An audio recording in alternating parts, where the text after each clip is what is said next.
the question? No, it's not a question. I said it. It's my setup. Yeah, all my questions are never questions. They're setups. They're monologues. It's like watching Tom Snyder. You're old enough to remember Tom Snyder. We weren't allowed to have a TV. Oh, well, okay, good. But I anyway, still don't have a TV. good for you. We're supposed to be in the airport in 15 minutes. Now, darling, get your butt out of bed. Get in the shower. I know you'll do this because you love me. And come pick me up, pick me up, pick me up.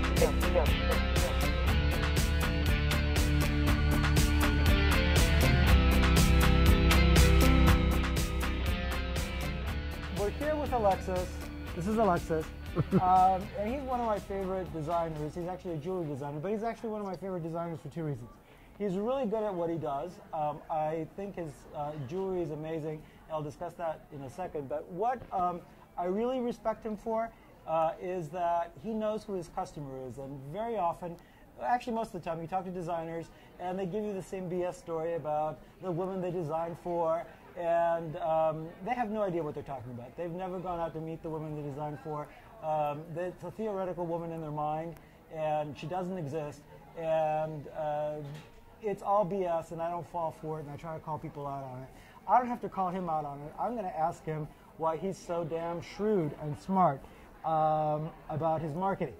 Alexis? Okay, here's the deal. Is that the question? No, it's not a question. I said it. It's my setup. Yeah, all my questions are never questions. They're setup.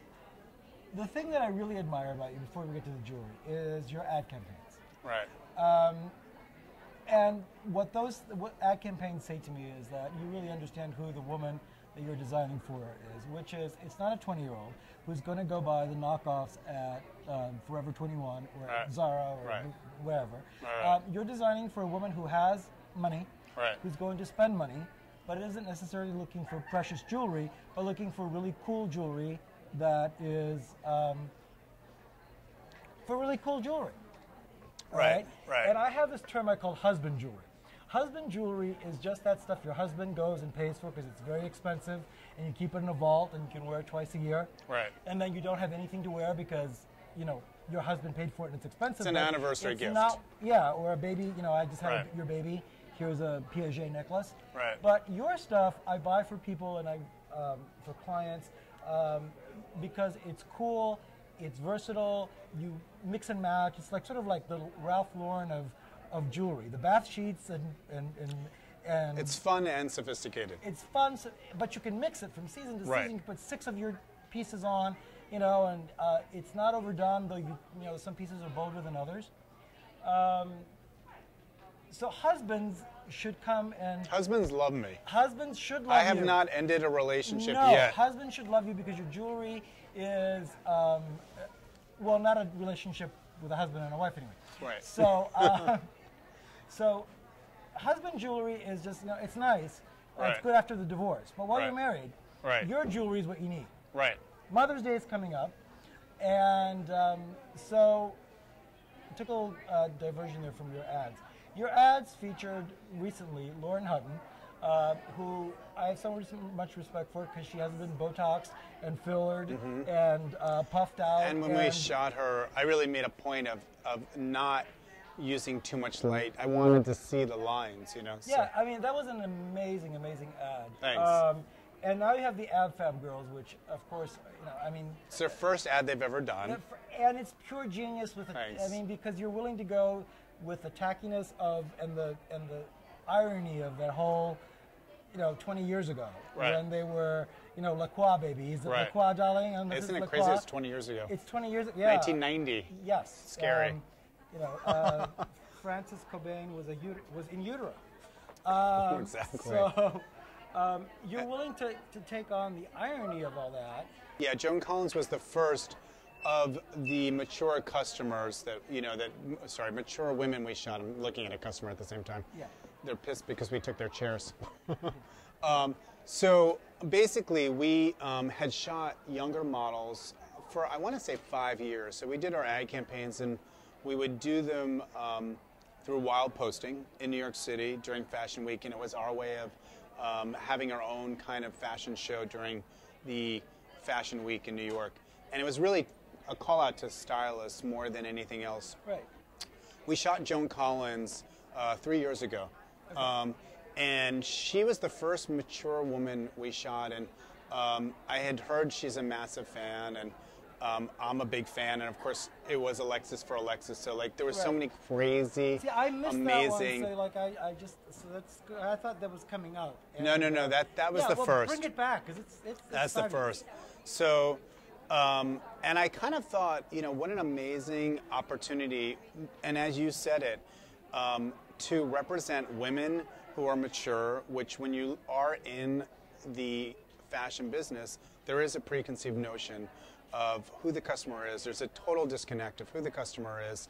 And when you're flipping through magazines, there's a disconnect with the advertising. So you're seeing one model after another. She's 18. They're still retouching her. And then the person who's actually buying it is really 50 or 60. 40 is generally on the young side in the luxury fashion market, which to me was a very messed up message for women. I felt that, for all women, if you are saying that this one period of time from 18 to 24 is your age period, that you feel that, you are only pretty or beautiful, I feel like what a messed up message to continue with women. So when Joan came around as an option, I thought, you know what, she's 76, she's gorgeous. People hadn't really used her as a celebrity kind of fashion model, and I thought, why not actually literally bring her back, give her credit in terms of the 80s fashion that she brought, and also make this political statement about her age. And we continued it with Lauren Hutton, which juxtaposed from Joan. She's super tailored. I mean, Joan's like larger than life, and Lauren's, at least in personality, it's actually the flip side in real life, but at least in personality, she's more demure in a way, or sophisticated. And when you think of Celine, you think of Lauren Hutton. Right. And then recently with Ab Fab, but I definitely have started to feel very political about the message of shooting women who empower and are strong figures of their age. I think it's an important message in fashion at this point in time. So this is just like Regis switching from Kathy Lee to Kelly Ripa. Exactly. Just don't ask. Don't ask and don't tell. Yeah, I'm All Kelly. Right. Yeah, and I'm Regis and I'm dead. Left Eye. TLC's taking Left Eye's hologram on tour with him. Yeah. So I'm calling it the Lazy Eye Tour. That is so crazy. The Lazy Eye Tour. Left Eye, Lazy Eye. Crazy. Yeah, exactly. Yeah. Maybe you can get. Oh, I mean, that would be a great idea for your next person. Do a hologram? A hologram, like a dead hologram person. Well, actually, someone brought up doing Marilyn Monroe. Yeah, but they did that in the Dior commercial, so you can't like. So I can't do it. I can't do it. But like Mae West, a hologram of Mae West. That would be the best. Chic. Yeah, come up and see me sometime. Nude. It's not. Oh yeah. Right. I mean a hologram. Just like with a pearl necklace. Oh my gosh, a hologram. Yes, hologram. Elizabeth Taylor. No. It's a little recent. No. Yeah. A little too morbid, because why not Whitney Houston? But we did Whitney's Joy for her album on her last album. She's wearing those pyramid earrings. Yeah. Oh yeah, those were gorgeous. Yeah. Okay, so we finished the advertising. So yeah, we've switched chairs, different chairs. We've moved on to the Kelly Ripa years on Live with Regis, and so hologram. Think about this: hologram Mae West. Get the rights to that. I mean, that would be amazing. Yeah. I mean, because she was always talking about her. Honestly, I really do love the idea of a hologram. And I want, as I told the guys from And I like Rag that Bone, she has some meat on her. And as I told the guys from Rag and Bone with the kids line that they hadn't thought of doing, I want a cut of it. So like, let's talk. Like, my people will call your people. That would be me calling your people. Okay, so I love that political message, buddy. I mean, 'cause I talk to so many people, so many designers, like I said, that pretend to know who their customer is or give you the BS story. It is amazing. And they don't. And they really don't. And I don't know if it's out of sheer ignorance. I don't think they're coming to the stores. I really don't. I don't think they actually see who their customer is. Well, they do, but what happens is the stores invite you were doing a trunk show and it was a women's trunk show with clothes, Yeah. the stores tend to invite certain people, especially if there's a runway show. Right. They tend to invite the customer they think that the designer wants to see. Right. And that would be sort of, influential women in town. Right. So Right. all of a sudden you get like Right. a very different profile of who really buys your clothes. Right. I see that all the time because hosts. I know who buys the clothes because I work privately with clients and I know who does and doesn't buy stuff, and it doesn't jive. Right. Talk to me about how you conceptualize jewelry, because it's not precious, it's not disposable. It's that very difficult category in between. Mm-hmm. And I know your influences are sort of from Art Deco or started with Deco things, right? Antiques, but definitely Antiques. the lucite was based on a fusion of Bakelite, which was a plastic in the 30s during Deco, and René Lalique, and fusing those two concepts. But I think the way I look at jewelry is it is a miniature piece of art. I mean, I think I come from a very solid antique art background, and that's what still inspires me to this day. And to interrupt you, you also carry in the stores, not in like the department stores, but in your own stores. Right, in my own stores, yeah. You carry some gorgeous vintage pieces that are Yeah, for sale. I still pick them. Yeah. I mean, that's like my passion. Still try to tell people I to get buy a them, certain but- checkbook. They let me run loose with it. Right, you know. and there's a huge disconnect between the prices of the vintage pieces and. Well, that's I know. trust me, it could be it Yeah, would be the so much market more could be higher. greater Yeah. if it didn't have to sell, because Yeah. I think what I love is things that are unique, and generally the more unique something is, the actually harder it is to sell. I mean, it's And the just way so the you know, world he is. doesn't only have like vintage jewelry pieces. He's got like vintage handbags, little like beautiful evening bag things. It's hard to describe. They're just beautiful. I mean, you just tend to have like a really Thanks. incredibly curated. And I'm just talking about in Chicago. Who knows what else you've got in We have bigger different markets. in each store. Well, yeah, in bigger Yeah. markets. Yeah. And they're just really beautiful things. And they're also on the site as well, but some of them. So you start from a sort of a vintage concept. I think, a vintage concept. Yeah, I mean, I sold antique jewelry when I was super young, starting at 13. On the street, On St. Mark's in 1982. which is how you met Lauren Hutton, because she brought a piece of jewelry It's from actually you. true. Yes. It's true.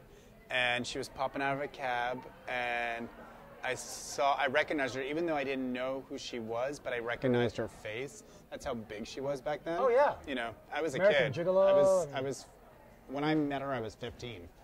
So And, that would probably be like post. and I American saw the Gigolo. gap in the teeth, and I just thought, It oh, was that's... 81. American yeah. Gigolo. So when did you start? I started selling on the street. I mean, I started selling on St. Mark's in 1982. So, Okay, so American Gigolo, 1981. So it just come, yeah. I remember. yeah. Richard And, Gere, how can I forget? Yeah, she was, amazing. Just And- one. Yeah, exactly. Exactly. And so, I sold By the way, antique we're jewelry. keeping that in.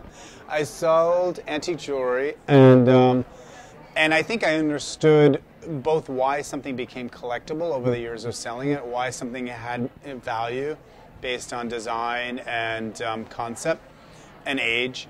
And I think when I do design, I bring that sense of intrinsic value, and I want something to be considered collectible. I want to know that years down the road, this is going to be collectible. And so I go into that with that in mind. Let me interrupt you because I do it so well. We've never talked before, even though I did come to the opening of the Wicker Park store, and we were so busy I didn't even bother to even say hi. But what's successful in your idea of how you explain to me what you're going for, it does come across in the jewelry pieces, like the way I see it. Mm-hmm. I mean, there are pieces you can accumulate that you can, mix and match and wear 4 different ways with what you have. I mean, you've got, people probably know this already. I mean, Michelle Obama's got 1 or 2 pins of yours, or one in particular that she's worn several times. She wears it all the time. Yeah. And She's worn it twice in the last 2 weeks. Yeah. She worked with for the State of the Union address for one. Yeah. For one thing. Yeah. I mean, there are pieces you can wear repeatedly, and they don't look like the same piece necessarily if you change your outfit. Yeah. And I used to use a lot of your Bakelite flower pins. Right. Like The lucite. The lucite, yeah. 8 or 9 years ago, because that and Rajmani were my go-to things. Right. Because they were so visually like over the top Right. at the time. Right. Now, statement jewelry isn't necessarily a statement. Right. Anyway. Exactly. It's Right. just become a norm. Right. So so what I was going to interrupt you is, so what do you do when statement jewelry has become the norm? What is your approach to making statement jewelry that stands out? Well, I think you're always trying to pioneer, in an aesthetic way, an artistic way, something that people have not seen.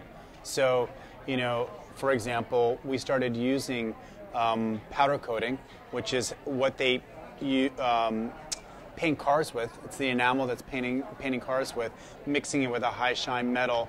It was a medium that people had never seen. So you're always trying to push the envelope on aesthetic and design. I mean, how recent? Like you did those pieces? Did that 4 years ago. Okay.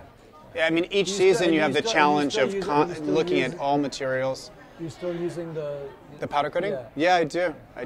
But I think you're always trying to look at something and think, what have I never seen in the market? I mean, you want to pick up a piece and have a sense of wonderment, where someone looks at, this is not every piece, because obviously you can't get this in every piece, but you want at least 10% in the collection where people are just in awe of the concept or the construct, right? And I think that you aim for that on an artistic standpoint, and then maybe those are not the pieces that are going to be the biggest sellers, but they'll definitely be the pieces that people are really inspired by. And they'll be the things that get knocked off down the... Yeah, exactly. Well, and now here's the last thing, because I almost in every interview I do, I have to bring up the Kardashians because I'm appalled in every way. And Kim Kardashian. Yeah. As most people, maybe they don't know, everything on the red carpet is generally borrowed. Even the Spanx aren't even their own. You, like most people, can be very generous with loaning people your jewelry. We shoot about 20 shoots a day at this point. So you loan some things to Kim Kardashian, and suddenly one day you're passing through somewhere or flipping through a magazine and you notice a disturbing thing that people have noticed also with their handbags. Every single one of them. They're a knockoff of somebody else's handbag, and you notice that the person that you've actually been loaning jewelry to has knocked off your earrings for her line. Right. And you cut her off. Yeah. Well, thanks. Yeah, I mean, I think this is a way of the world, unfortunately, and I think because of the internet and with this specific thing, we're obviously sending out samples to Kim, but this is universally happening at rapid speed now, that the knockoffs, I mean, years ago, you had to wait for, it was called the Collezioni, which was the book that came out after the shows, to see what was on the runway, and then everyone would knock it off. Now with the internet, it's like, it's free game. The minute it's out, like I just saw some bracelets and, more knockoffs, other designers. But, and you don't want to get too bitter because then you sound like a bitter old queen, but it's like, at the end of the day, it's part of what happens.